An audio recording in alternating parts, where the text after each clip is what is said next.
దేవుని నామనే స్తోత్రం. ప్రభునందు మీ అందరికీ వందనాలు. దేవుడు ఈరోజు మనకిచ్చిన వాక్యం కీర్తన గ్రంథం 34వ కీర్తన 10వ చరణం. యెహోవా నిన్ను ఆశ్రయించు వారికి ఏ మేలు కుదువై ఉండదు. చక్కని మాట. ఏ మేలుకి ఎవరికి కుదువు లేకుండా మేలు జరుగుతాయి అంటే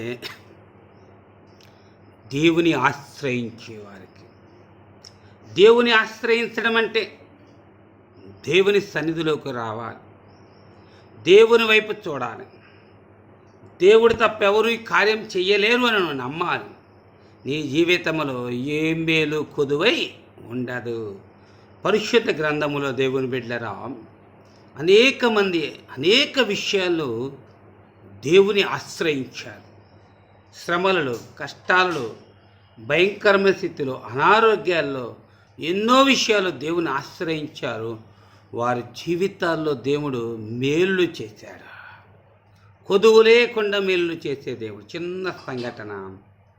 ఒక రాజు యెహోషాపాతు మీదకి శత్రువులు చంపడానికి వస్తారు, అహవరాజు అనుకోని.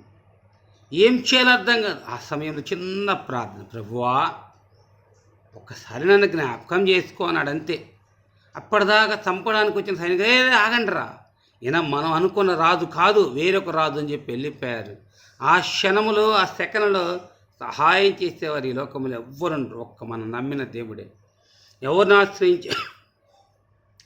దేవుని ఆశ్రయించాడు, మేలు చేశాడు. అనేక మంది సువార్తలు మత్తయి, మార్కు, లూకా, యోహానులో వ్రాయబడిన దేవుని ఆశ్రయించారు. వారి జీవితాల్లో మేలులు పొందుకున్నారు.